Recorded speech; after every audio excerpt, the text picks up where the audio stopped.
ओम नमोर्यंताणं नमो सिद्धाणं नमो आर्याणं नमो वज्रायाणं नमो लोहे सव्वसाहुणं मंगलं भगवान् वीरो मंगलं गौतमो गणी मंगलं कुंदकुंदार्यो जैनधर्मोऽस्तु मंगलम्। ओंकार बिंदु संयुक्तं नित्यं जायन्ति योगिनः कामदं मोक्षदं चैव ओंकाराय नमो नमः। अहोपकार जिनवर्णो कुंदनो ध्वनि दिव्यनो जीन कुंद ध्वनि आप्या अहो आ गुरु काहनो तुझ ज्ञान ध्यान नो रंग अमया दर्श रहो हो शिव पद तक तुझ संग माता हाथ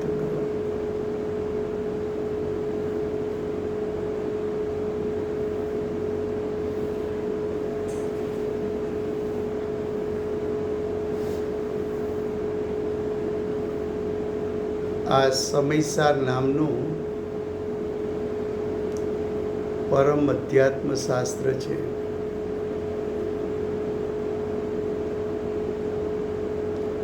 આચાર્ય ભગવંતે માંગલિક કરીને સમયસારને કહેવાની પ્રતિજ્ઞા કરી છે. સમયસાર એટલે આત્માનો ત્રિકાળ શુદ્ધ સ્વભાવ. તો આચાર્ય ભગવંતે એમ કહ્યું, હું આત્માનો ત્રિકાળ શુદ્ધ સ્વભાવને કહીશ. આત્માનો ત્રિકાળ શુદ્ધ સ્વભાવ શુદ્ધ નહીંનો વિષય છે.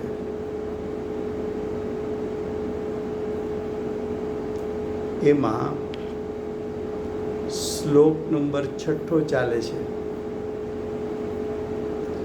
એની છેલ્લી 2 લાઈન, છેલ્લા 2 સેન્ટન્સ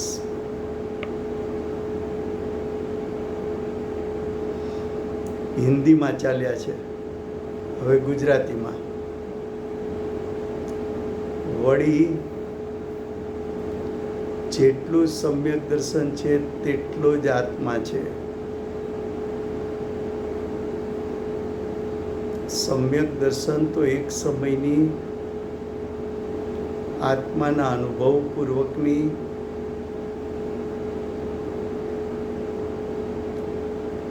આંશિક વિતરાગ દશા છે.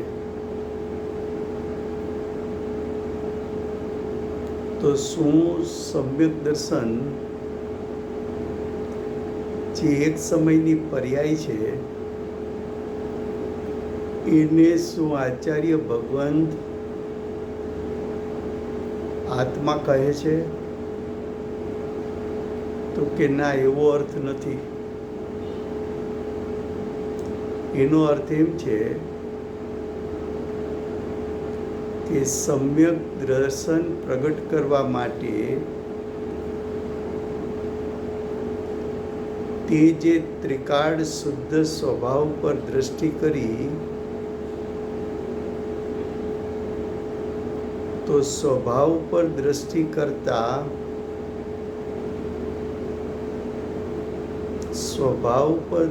કરતા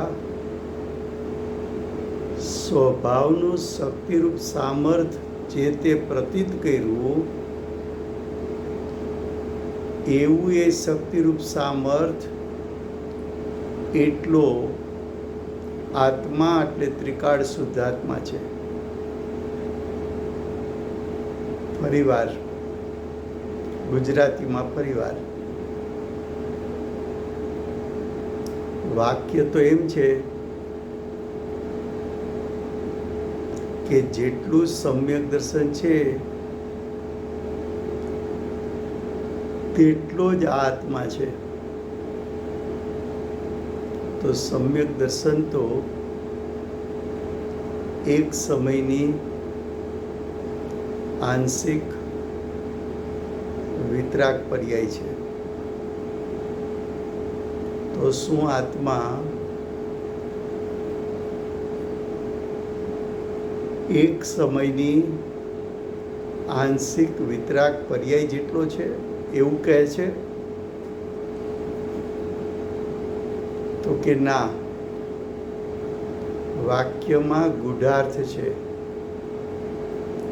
વાક્યમાં ગંભીરતા છે, વાક્યમાં ઊંડપ છે. આચાર્ય ભગવાન સીધું લખી નાખતા હોય તો સારું ને. અમારે પાછું આટલું બધું તો અમને વિચાર ન ચાલે.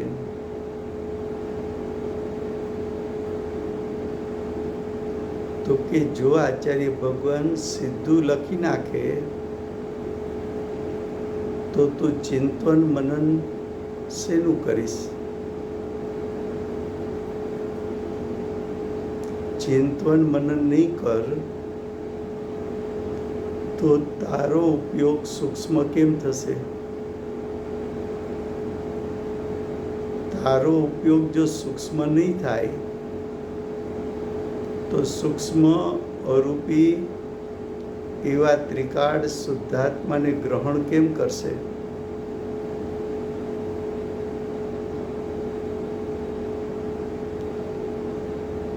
આચાર્ય ભગવાન ભાવોના ઊંડાણમાં તને લઈ જવા માંગે છે.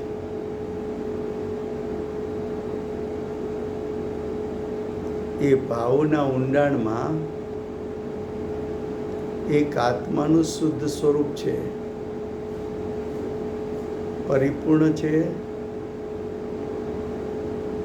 સ્વભાવથી પૂર્ણ છે, સ્વભાવથી શુદ્ધ છે, સ્વભાવથી એકરૂપ છે, સ્વભાવથી શીલબદ્ધ છે. ત્યાં સુધી તને લઈ જવો છે. એના માટે તારો ઉપયોગ સૂક્ષ્મ જોઈએ.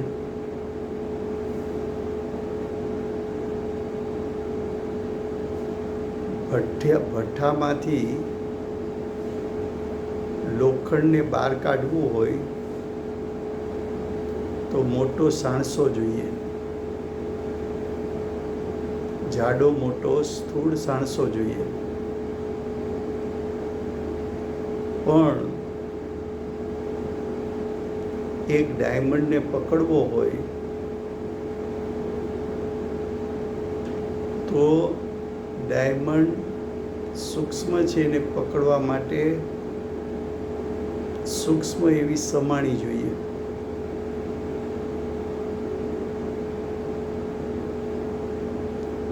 એમ સ્થૂળ વસ્તુને પકડવા માટે ઇન્દ્રિય જ્ઞાન જોઈએ. પણ સૂક્ષ્મ અરૂપી પરિપૂર્ણ શુદ્ધ આત્માનું સ્વરૂપ એને ગ્રહણ કરવા માટે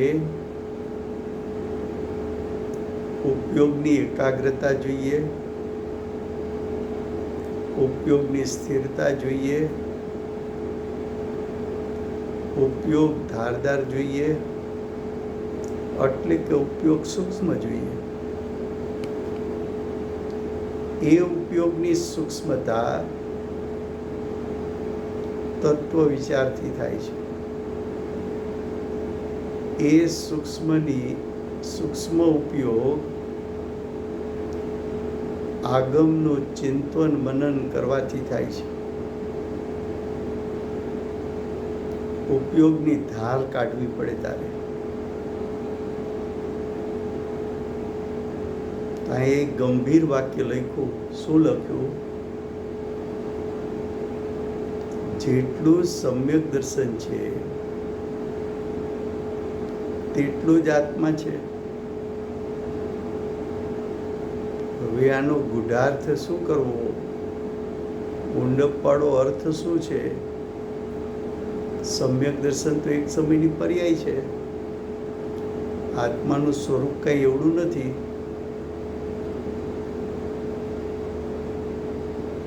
તો કે તને સમ્યક દર્શન પ્રગટ ક્યારે થશે? તો કે જ્યારે તને જ્ઞાયક સ્વભાવની રુચિ થશે, જ્ઞાયક સ્વભાવની પ્રીતિ થશે,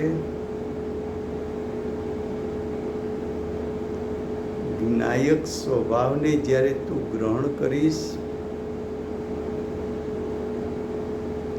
ગ્રહણ કરવા માટે દ્રષ્ટિ જે તું જ્ઞાયક ઉપર મૂકીશ,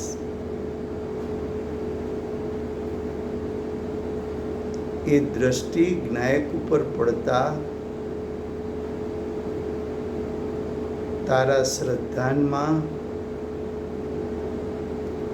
મારો પોતાનો જ્ઞાયક સ્વભાવ શક્તિરૂપ સામર્થ્યથી પરિપૂર્ણ ભરેલો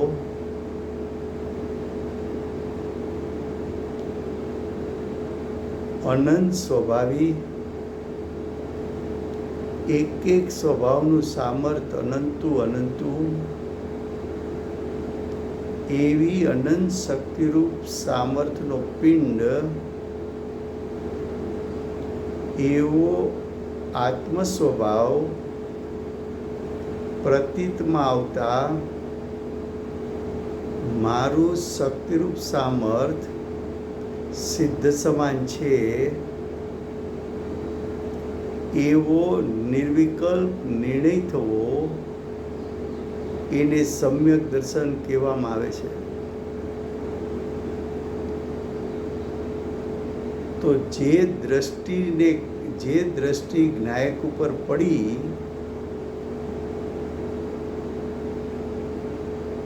તો જે જ્ઞાયક સમ્યક દર્શન પ્રાપ્તિમાં કારણ થયું,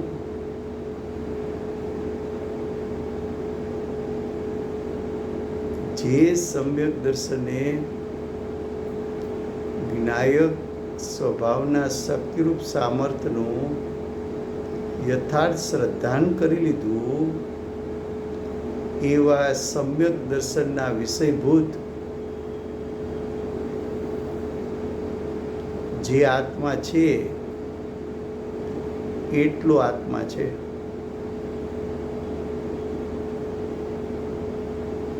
તેથી આચાર્ય પ્રાર્થના કરે છે કે આ નવ તત્વની પરિપાટીને છોડીને,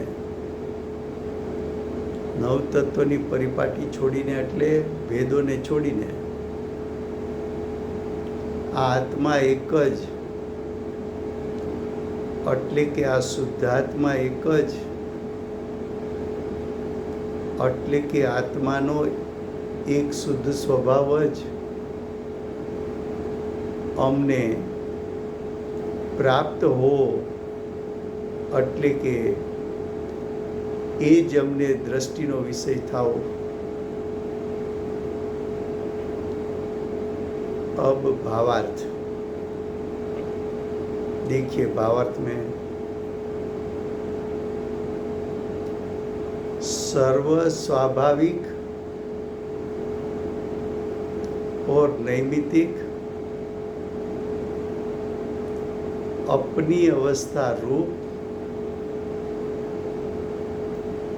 गुण पर्याय भेदों में व्यापने वाला ये आत्मा शुद्ध नहीं से एक पणा में निश्चित करने में आया.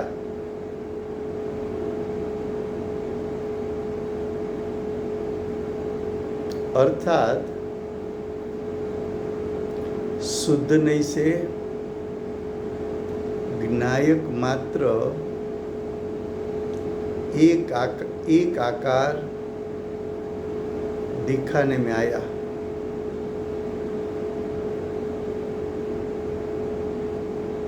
उसको सर्व अन्य द्रव्यों और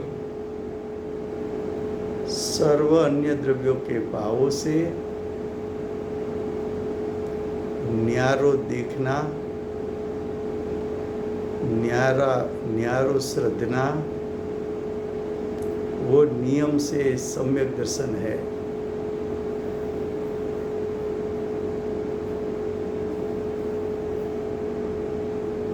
अब देखो उसका अर्थ, सर्व स्वाभाविक, उसका अर्थ है सर्व शुद्ध पर्याय।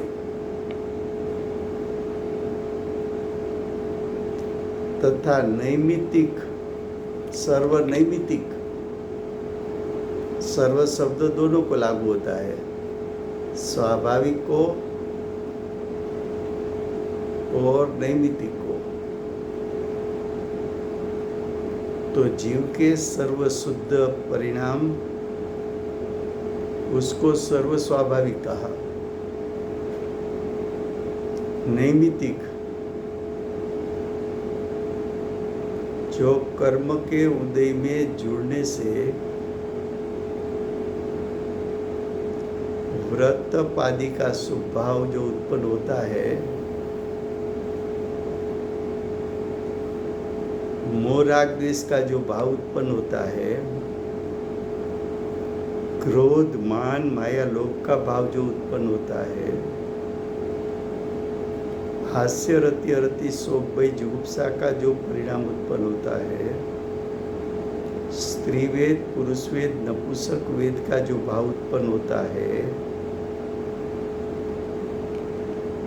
पुण्य पाप आश्रव बंध जो उत्पन्न होता है, वो सब नैमित्तिक परिणाम है।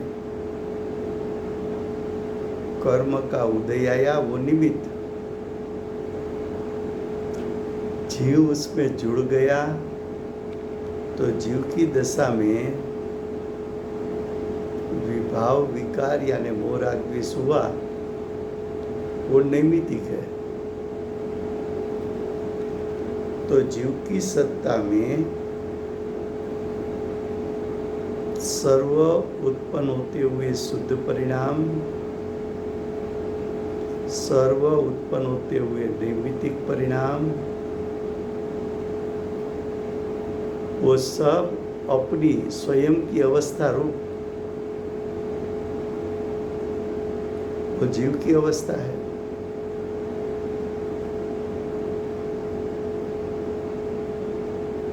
वो आत्मा की अवस्था है, चाहे शुद्ध हो कि अशुद्ध हो, चाहे स्वाभाविक हो कि नैमित्तिक हो।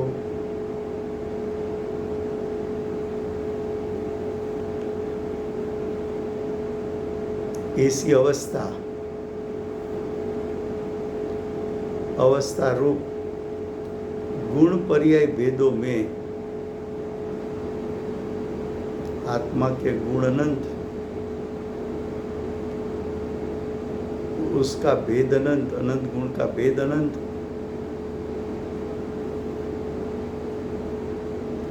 अनंत गुण भेद अनादि से अनंत काल की चाहे नैमित्तिक पर्याय हो कि चाहे शुद्ध पर्याय हो, तो गुण भेद और पर्याय भेद में व्यापने वाला ये आत्मा का अर्थ है शुद्धात्मा। ये आत्मा का अर्थ है ज्ञायक। छठी गाथा में उसको ज्ञायक कहा। ज्ञायक शुद्ध अशुद्ध पर्याय में व्याप्ता है, अनंत गुण में व्याप्ता है। वो ज्ञायक शुद्ध नहीं से एकपणा रूप निश्चित કરવામાં आया है। जो ज्ञायक है वो तो शुद्ध नहीं का विषय, शुद्ध नहीं के विषयभूत ज्ञायक तो एक अनंत गुणात्मक उसका एकपणा है, पर्याय का पिंड उसका एकपणा है।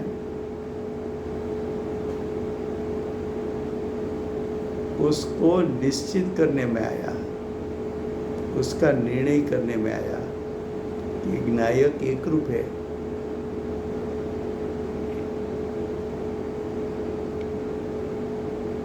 उसका दूसरा अर्थ करते हैं, अर्थात हाइपन का अर्थ है, उसका दूसरा अर्थ क्या है? तो शुद्ध नहीं से ज्ञायक मात्र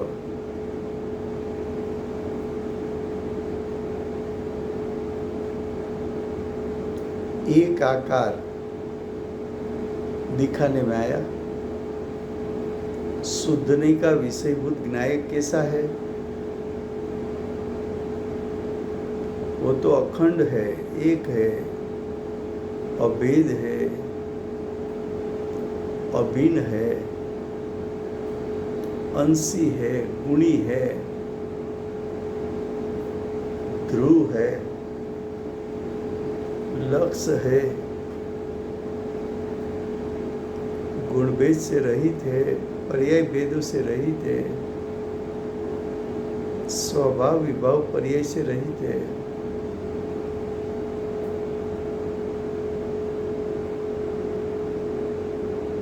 वो ज्ञायक मात्र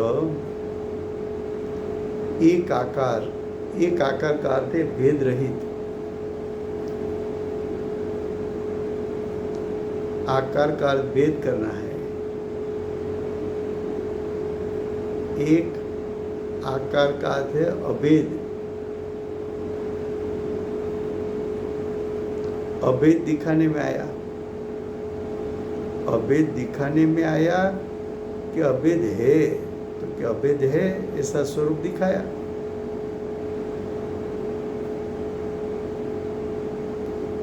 उसको, किसको?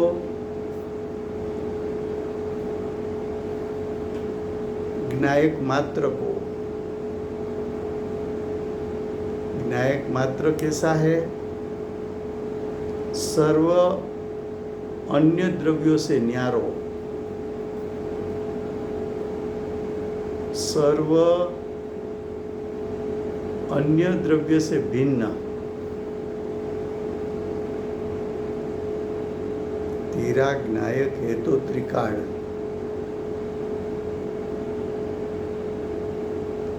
लोकाकाश के एक ही क्षेत्र में जहाँ तेरा ज्ञायक है वहाँ दूसरे 5 अजीव द्रव्य भी है और दूसरे अनंत जीव भी है। फिर भी तेरा ज्ञायक 5 अजीव द्रव्यों से भी भिन्न है, उसको स्पर्शा हुआ नहीं है। और दूसरे अनंत जीव भी वहाँ है, तो एक ज्ञायक दूसरे ज्ञायक को स्पर्श करता नहीं है। स्पर्श करता नहीं है उसका अर्थ कि मेरे ज्ञायक स्वभाव में 5 अजीव द्रव्यों का भी प्रवेश नहीं, अन्य अनंत जीवों का भी प्रवेश नहीं। इसलिए मेरा ज्ञायक न्यारा है, भिन्न है। देखो, उसको भिन्न श्रद्धान करना।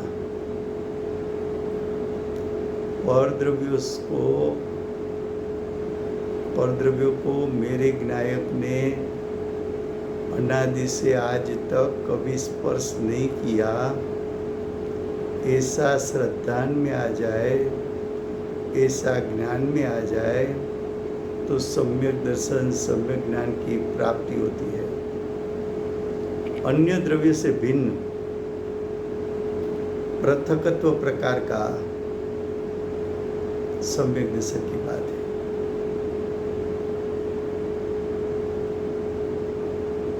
अब दूसरी एक बात बताते हैं। उसको यानी ज्ञायक मात्र को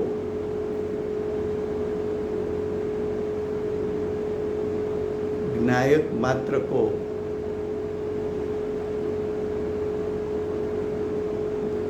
अन्य द्रव्यों के भावों से न्यारो देखना।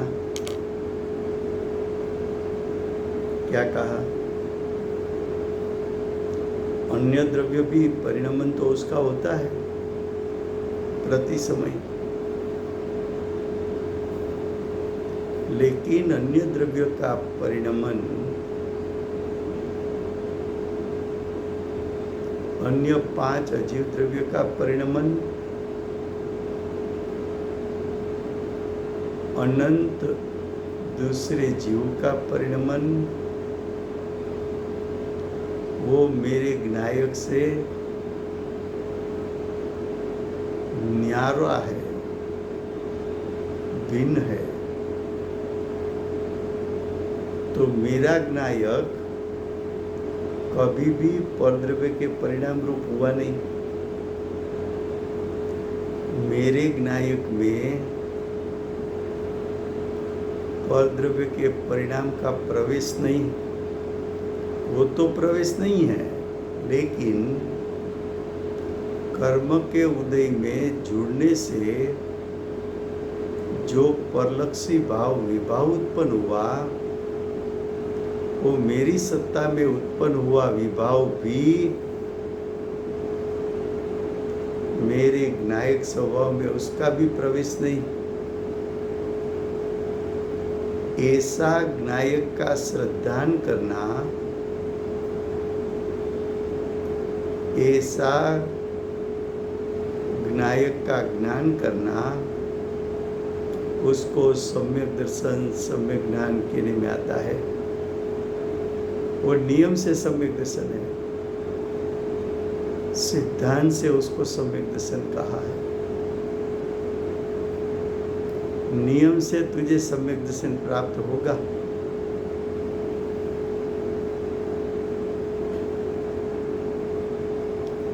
अब फिर से गुजराती में भावार्थ।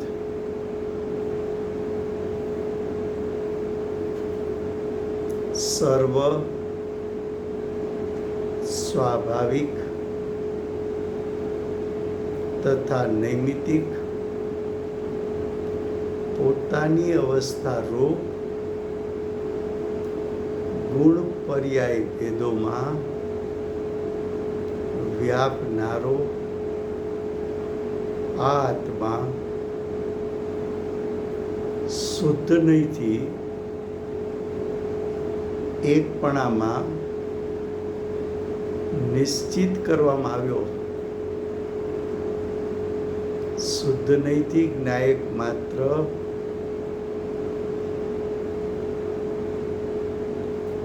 એક આકાર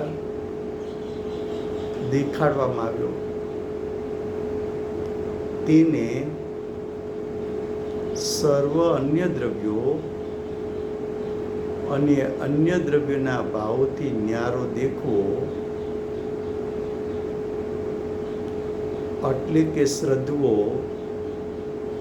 તે નિયમથી સમ્યક દર્શન છે।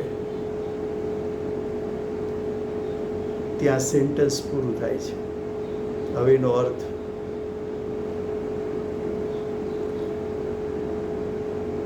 ફરીવાર ભાવાર્થી સર્વ સ્વાભાવિક આત્માની જે પર્યાયો થાય એ સ્વાભાવિક પર્યાય પણ થઈ શકે, નૈમિતિક પર્યાય પણ થઈ શકે। સ્વાભાવિક કહેતા શુદ્ધ પર્યાય, નૈમિતિક કહેતા કર્મના ઉદયમાં જોડાવાથી ઉત્પન્ન થતી જીવની મોરાગ્વેશરૂપ પર્યાય, ક્રોધમાન માયા લોભરૂપ પર્યાય, હાસ્ય રત્ય રતિ શોક ભય જુગુપ્સાની પર્યાય, સ્ત્રીવેદ પુરુષવેદ નપુંસક વેદની પર્યાય, પુણ્ય પાપ આશ્રવ બંધની પર્યાય, આ બધી પર્યાયો કર્મના ઉદયમાં જોડાવાથી થાય. 5 મહાવ્રતનો વિકલ્પ આવે, તને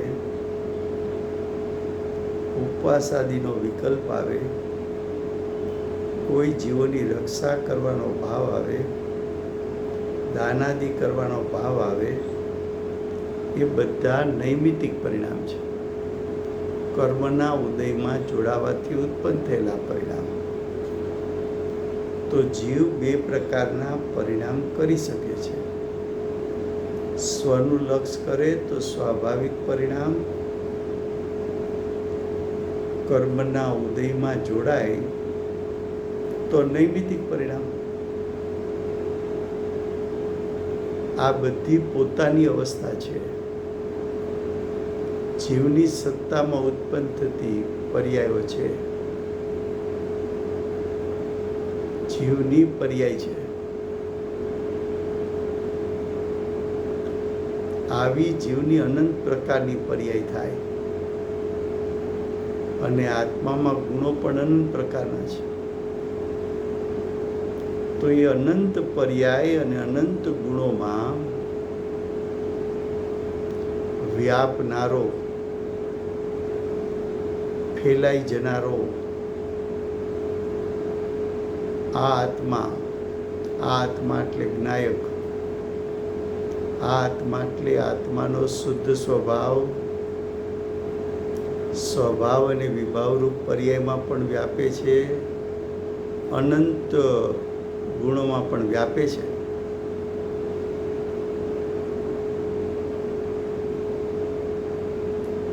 એ જે વ્યાપેલો જે જ્ઞાયક છે એ આત્મા શુદ્ધ નહીંથી. એ આત્માને તમે શુદ્ધ નહીંથી જોવો તો એ આત્માનું સ્વરૂપ કેવું છે? એકપણામાં નિશ્ચિત કરવામાં આવ્યો. એ તો એક રૂપ છે, અભેદ છે, અભિન્ન છે, ગુણી છે, ધર્મી છે, અનંત શક્તિનો પિંડ છે, લક્ષ છે, અંશી છે, ભાવવાન છે, સ્વભાવવાન છે.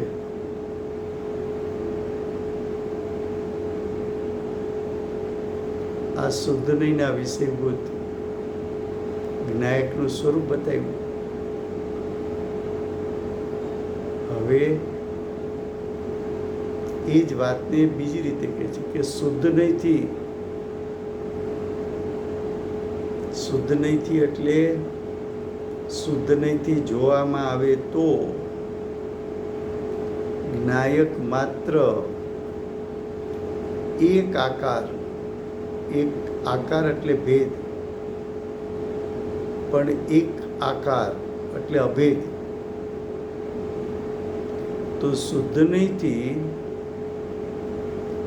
જ્ઞાયક માત્ર અભેદ એકાકાર દેખાડવામાં આવ્યો, એટલે શ્રદ્ધાનમાં લેવામાં આવ્યો. તો કેવા જ્ઞાયકનું શ્રદ્ધાન કરીશ કે જેનાથી તને સમ્યક દર્શન પ્રાપ્ત થાય?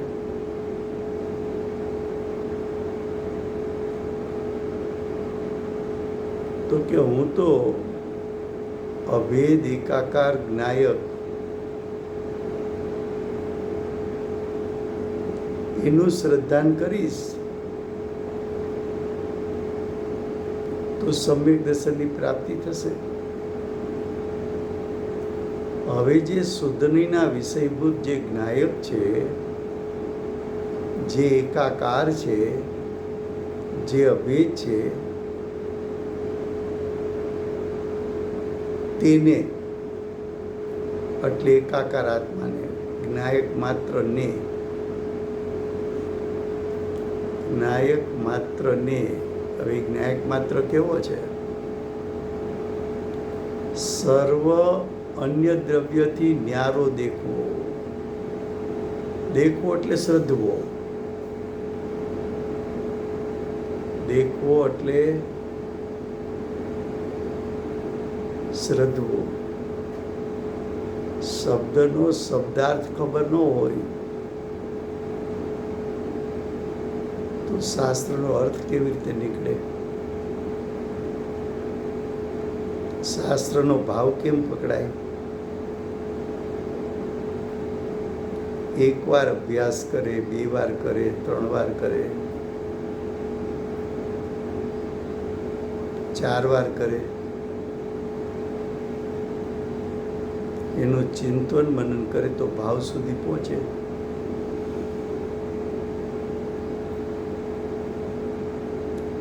પૂજ્ય ગુરુદેવે તો કોઈ પ્રશ્ન કરે કે સાહેબ આ ફરીવાર લો, બહુ સરસ આવ્યું, તો પણ ગુરુદેવ એમ કે એવું ને એવું ક્યાં આવવાનું હતું, વળી એમાં કંઈક નવું આવે. પાછા ગુરુદેવ એમ પણ બોલે કે આ પહેલી વાર આવ્યું આવું.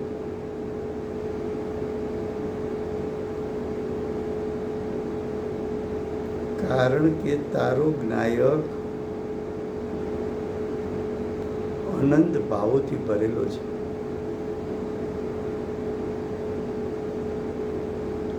તારો જ્ઞાયક અનંત સ્વભાવથી ભરેલો છે. તારા જ્ઞાયકને અનંત દ્રષ્ટિથી જોઈ શકાય છે. જ્ઞાયકનું ચિંતન મનન બોલન કરતા તને અનેક પ્રકારના કે અનંત પ્રકારના ભાવો આવશે. એનો મહિમા કર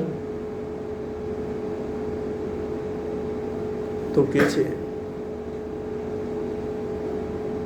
શું કે છે? શુદ્ધ નહીંથી એટલે કે શુદ્ધ નહીંના વિષયભૂત જ્ઞાયક માત્ર જે એકાકાર શ્રદ્ધવામાં આવ્યો તેને સર્વ અન્ય દ્રવ્યથી ન્યારો દેખવો એટલે શ્રદ્ધવો. તે નિયમથી સમ્યક દર્શન છે. જ્યાં લોકાકાશના ક્ષેત્રે તારો જ્ઞાયક છે, ત્યાં અન્ય 5 અજીવ દ્રવ્યો એના પણ ત્રિકાળ શુદ્ધ સ્વભાવ છે. તું જેમ જીવ છો, તારો જ્ઞાયક લોકાકાશના ક્ષેત્રે છે, એ ક્ષેત્રે તો બીજા પણ અનંત જીવો એના જ્ઞાયક સ્વભાવ છે. બધા લોકાકાશના એક ક્ષેત્રે છે, છતાં મારો જ્ઞાયક 3 કાળમાં ક્યારેય અન્ય જીવોના જ્ઞાયકને સ્પર્શો નથી કે અન્ય અજીવ દ્રવ્યના શુદ્ધ સ્વભાવને સ્પર્શો નથી. એવું પોતાના જ્ઞાયકનું શ્રદ્ધાન થાય તો જીવને સમ્યક દર્શનની પ્રગટતા થાય છે.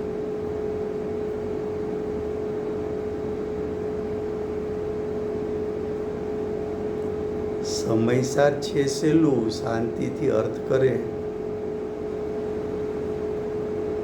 લૌકિકમાં તો કેટલા વર્ષ ભણે ફર્સ્ટ સ્ટાન્ડર્ડ પહેલાં 3 વર્ષ ભણે, પાછું 12th પાસ કરે એટલે 12 વર્ષ ભણે, પાછો ડિગ્રી લે 3-4 વર્ષ, માસ્ટર કરે,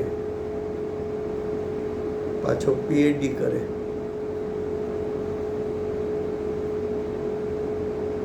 અહીંયા એટલા વર્ષ લાગે એવું નથી. અને પાછો રોજનો 6-8 કલાક સ્કૂલે ને કોલેજે ભણવું છે ને, પરીક્ષા છે, લેસન છે.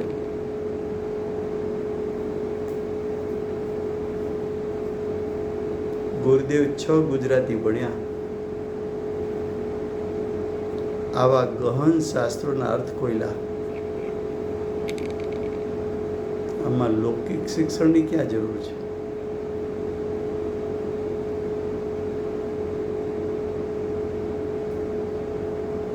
તારા પાસે કોઠાસું જોઈ તો એ સમજાય એવો જ્ઞાયક છે, સરળ.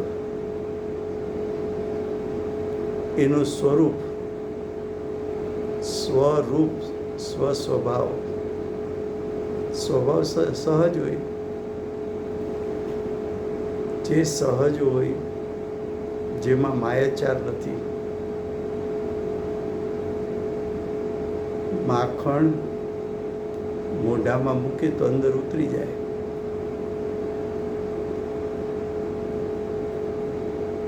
ગુરુદેવે માખણ કાઢીને બતાવ્યું. ગળે પોતાને ઉતારવાનું છે.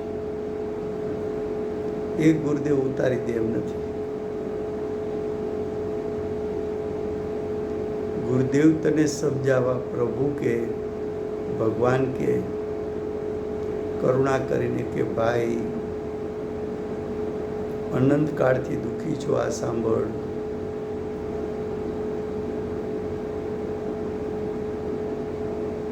આજે કરે તોય તારે આ કરવાનું છે, પછી કરે તોય આ કરવાનું છે.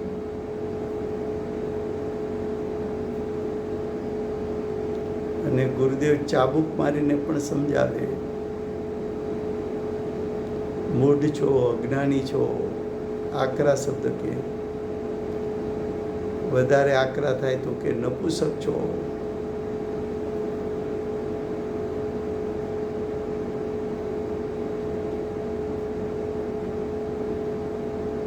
પણ અનાદિના આપણા ઊંધા સંસ્કાર છે ને,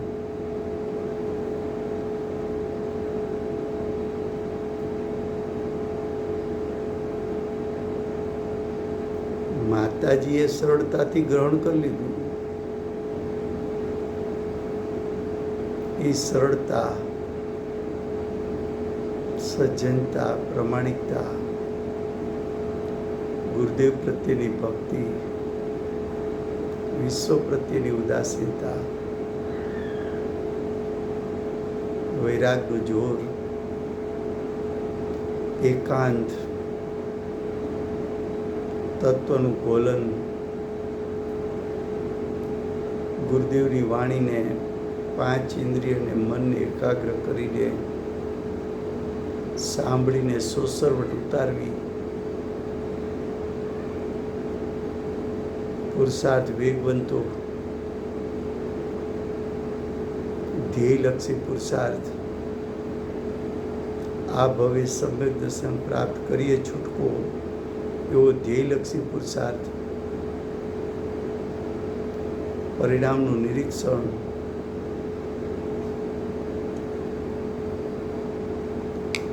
માત્ર આત્માની ધૂન,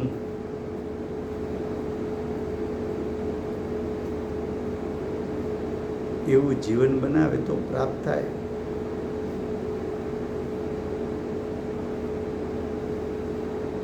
અહીંયા કહે છે આ સર્વ અન્ય દ્રવ્યોથી, એટલે કે સર્વ અન્ય દ્રવ્યના શુદ્ધ સ્વભાવોથી મારો જ્ઞાયક ન્યારો છે, જુદો છે.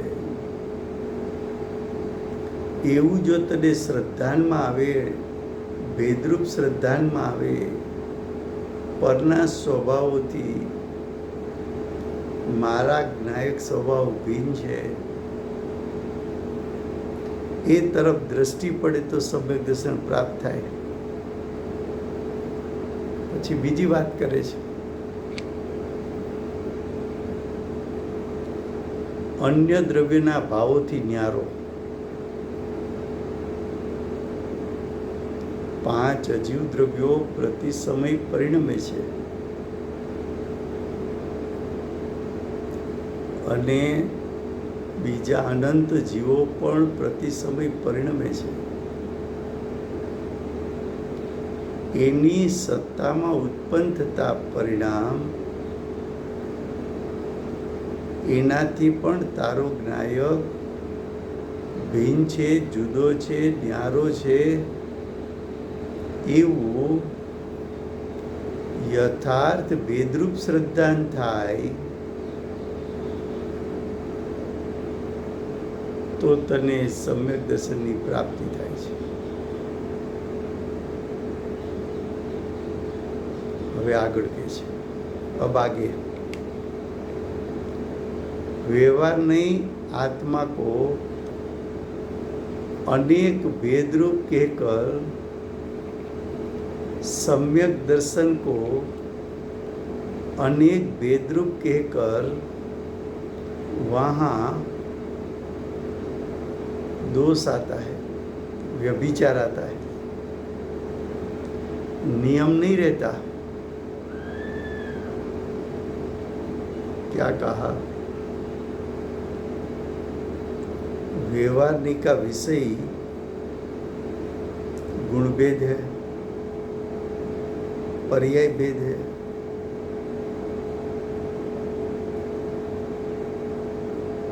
अनंत गुणों का भेद उसका चिंतन मनन करने में तो रुक जाएगा,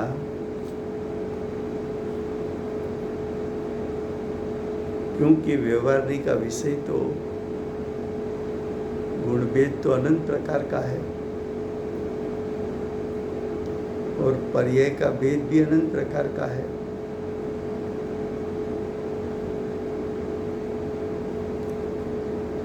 वो 7 तत्व आदि का श्रद्धान करना उसको सम्यक दर्शन कहा, लेकिन वो तो व्यवहार सम्यक दर्शन है.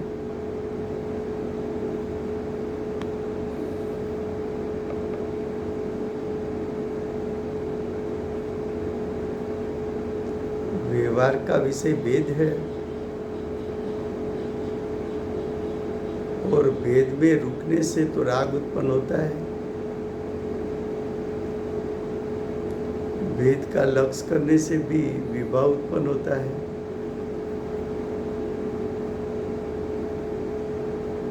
भेद का श्रद्धा नहीं होता, भेद का ध्यान नहीं होता.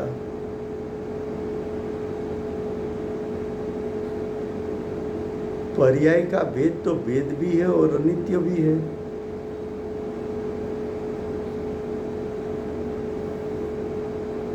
जितना भेद है इतना आत्मा का स्वरूप नहीं, वो तो आंशिक स्वरूप हुआ. ध्यान तो परिपूर्ण स्वभाव का होना चाहिए, त्रिकाल शुद्ध स्वभाव का ध्यान होना चाहिए.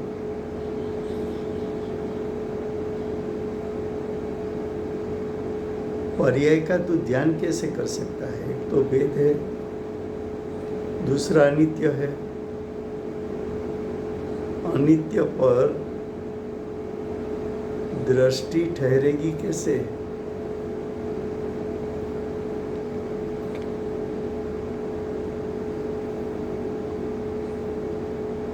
तो व्यवहार नहीं आत्मा को अनेक भेद रूप कहकर सम्यक दर्शन में दोष खड़ा करता है. वहां नियम नहीं रहेगा तो किस भेद का व्यवहार नहीं का विषय तो अनंत गुण है, उसमें किस गुण को तो विषय बनाएगा? पर्याय भेद भी अनंत है, उसमें किस पर्याय को तो विषय बनाएगा? उस पे तो कोई नियम नहीं रहता है।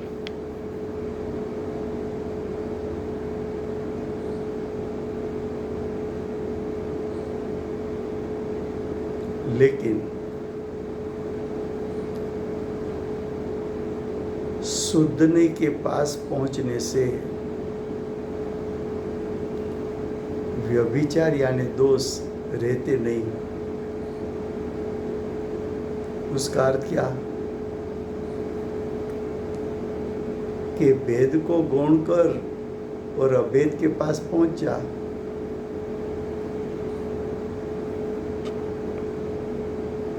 तो कोई दोष नहीं रहेगा। अभी तो एक का ही ध्यान हो गया, भेद गुण हो गए।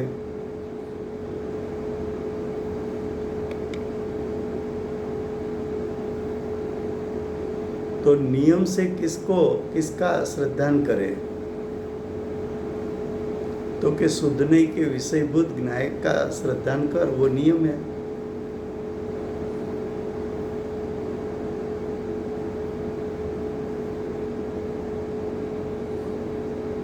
देखो, छठे सातवें गुणस्थान पर झूलने वाले आचार्य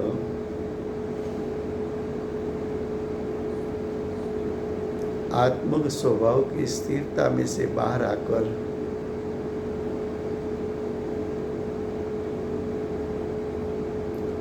व्यवहार नहीं के भेदों को गौण कर आत्म स्वभाव को मुख्य करके उसको ग्रहण करके जिसका उपयोग बाहर आया, ऐसे आचार्य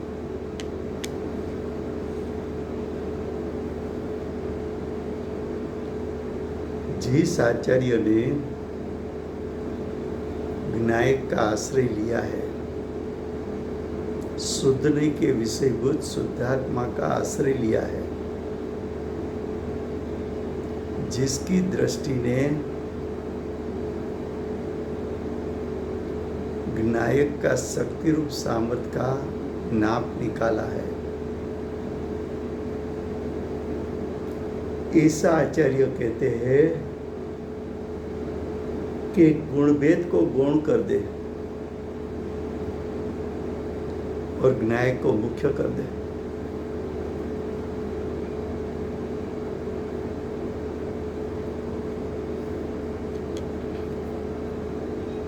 ज्ञायक को मुख्य कर दे।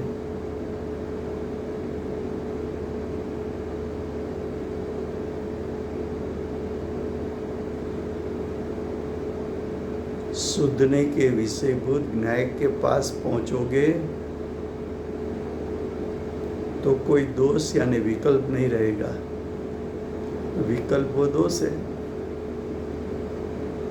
विकल्प वो सुभराग है, शुद्धता का घातक है।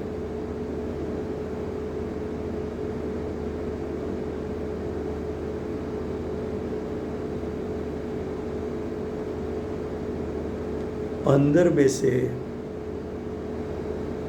विनायक का जोर आ जाए, ऐसे ये श्लोक और भावार्थ है। ये श्लोक और भावार्थ में सम्यक दर्शन प्राप्ति कराने की निमित्त रूप शक्ति है। आचार्य भगवंत ने जो ये रचना की वो आत्मा के अनुभव के जोर में की है।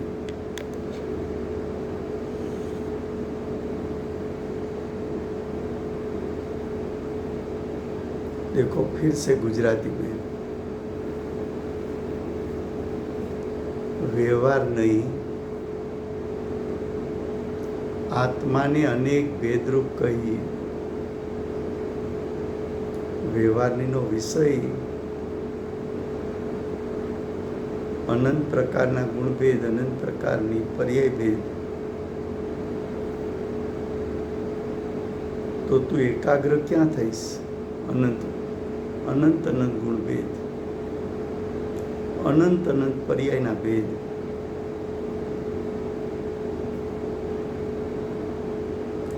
વ્યવહારનીના વિષયમાં ભેદમાં એકાગ્ર થઈ શકાતું નથી, કારણ કે એક ગુણ એ કોઈ પરિપૂર્ણ આત્માનું સ્વરૂપ નથી. એક ગુણભેદ એ આત્માનું પૂર્ણ સ્વરૂપ નથી, એ તો આંશિક સ્વરૂપ છે. અને પર્યાય એ તો છે એક સમયની, એનું તું ધ્યાન કેમ કરીશ? છે અનિત્ય, એનું ધ્યાન કેમ કરીશ? છે વ્યતિરેકી, વિવિધ પ્રકાર, એમાં વિવિધતા છે, એનું ધ્યાન કેમ કરીશ?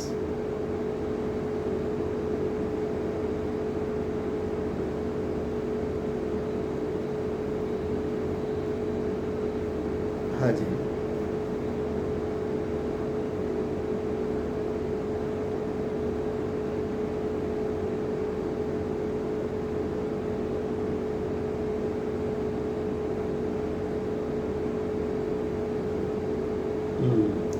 એટલે ત્યાં એમ કહ્યું કે તું પંચેન્દ્રિય સંઘની છો, અજ્ઞાની છો.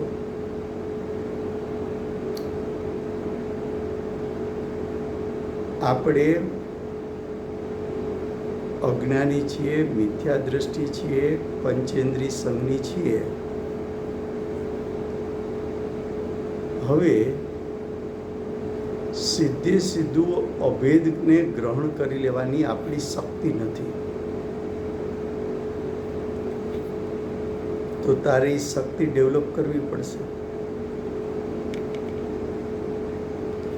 હવે તારે જો જ્ઞાયકને ગ્રહણ કરવો હોય તો પહેલા જ્ઞાયકનું સ્વરૂપ સમજવું પડે, જ્ઞાયકને ઓળખવો પડે. જ્ઞાયકને પરદ્રવ્યથી જુદો છો એવું પહેલા તારે ન્યાયયુક્તિમાં સિદ્ધ કરવું પડે. એટલે આચાર્ય ભગવંતે એમ કહ્યું કે વિશ્વમાં 6 દ્રવ્ય છે, એમાં 1 દ્રવ્ય જીવ છે, 5 અજીવ છે. તો પેલા એ નક્કી કર કે તું જીવ છો કે અજીવ છો. હવે તે જીવ છો તો તું જીવ છો, તો જીવને અજીવથી જુદો પાડવા માટે જીવનું લક્ષણ શું, અજીવનું લક્ષણ શું? તો કે અજીવનું લક્ષણ પૂતગલનું, જો અજીવમાં પૂતગલ લ્યો તો સ્પર્શ રસ ગંધ વર્ણ, અને જીવનું લક્ષણ જ્ઞાન છે. એમ કહીને 5 અજીવ દ્રવ્યોથી તારા ભાવમાં એક તિરાડ પાડીને 5 અજીવ દ્રવ્યથી તારો જીવ નામનો દ્રવ્ય, એનો સ્વભાવ 5 અજીવ કરતાં જુદો છે એટલું કહીને સવિકલ્પ દશામાં 5 અજીવથી તને જુદો પાડ્યો. હવે આટલું જ્ઞાન તો અન્ય મતીઓને તો એ પણ નથી. હવે તું જીવ પાસે આવ તો તને એમ થાય છે કે આ પરિગ્રહ મારો છે, આ ઘર મારું છે, કુટુંબ મારું છે, શરીર મારું છે, 5 ઇન્દ્રિયો મારી છે. તો ત્યાં પણ એમ કીધું કે આ 10 પ્રકારનો પરિગ્રહ છે, એમાં ક્યાંય જ્ઞાન સ્વભાવ છે કે તારામાં જ્ઞાન સ્વભાવ છે? એટલે બધા પરિગ્રહોથી જુદો પાડ્યો. હવે શરીર પાસે આવ્યો તો શરીર અને 5 ઇન્દ્રિય એને ચેતનવંતી લાગે છે. ત્યાં બ્રહ્મ ઊભો છે. તો આચાર્ય ભગવંતે બતાવ્યું કે જો આ કોઈનું મરણ થયું છે ને, તો આ શરીર જુદું પડ્યું છે. એમાં કંઈ જ્ઞાન સ્વભાવ છે? હમણાં એને બાળી નાખશો, સુખ દુઃખનું વેદન છે. તો કે શરીરમાં જ્ઞાન કે સુખનું લક્ષણ નથી, માટે તું એનાથી જુદો છો. તને એમ થાય છે કે 5 ઇન્દ્રિય જાણે છે. તો આ મળદાને 5 ઇન્દ્રિય છે કેટલું જાણે છે? તો 5 ઇન્દ્રિય જાણતી નથી. જીવ પાસે જ્ઞાન સ્વભાવ છે, એનાથી જાણે છે. હવે પછી ત્યાંથી આગળ આવ્યો. આચાર્ય કીધું કર્મથી જુદો છો, તો કે કર્મ મન દેખાતા નથી. તો આચાર્ય ભગવાન એમ કહ્યું, કર્મ તને દેખાતા નથી? તો જે વિવિધ પ્રકારના તારા વિભાવો થાય છે, એ વિવિધતા ત્યારે જ આવે કે વિવિધ કર્મના સંગમાં તું આવતો. એમ કરી અને ત્યાંથી પણ જુદો પાડ્યો. એમ કહીને જીવને જુદો પાડ્યો. પછી પોતાના વિભાવથી જુદો પાડ્યો કે વિભાવમાં જ્ઞાન નથી, જ્ઞાન તો સ્વભાવરૂપ પર્યાયમાં છે. હવે તું એ જ્ઞાન દ્વારા જ્ઞાયકને ગ્રહણ કર, એમ કરી જ્ઞાયક સુધી લઈ ગયા. પણ ત્યાં જ્ઞાન પાસે અટકવાનું કીધું કે જ્ઞાન જે સત્તામાં અભેદ છે તે સત્તા સુધી પહોંચવાનું કહ્યું. એવી રીતે ગુણભેદને છોડાવ્યા. હા, લો સમય થઈ ગયો છે, 1 મિનિટ વધારે થઈ છે. લો, કોણ જય બોલાવે છે?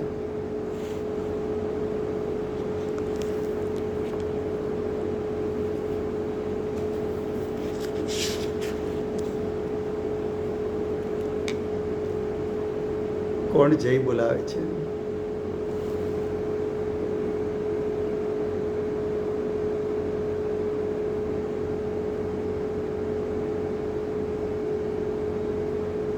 जय हो, नो जय हो, जय हो. धर्मनो जय हो, धामनो जय हो.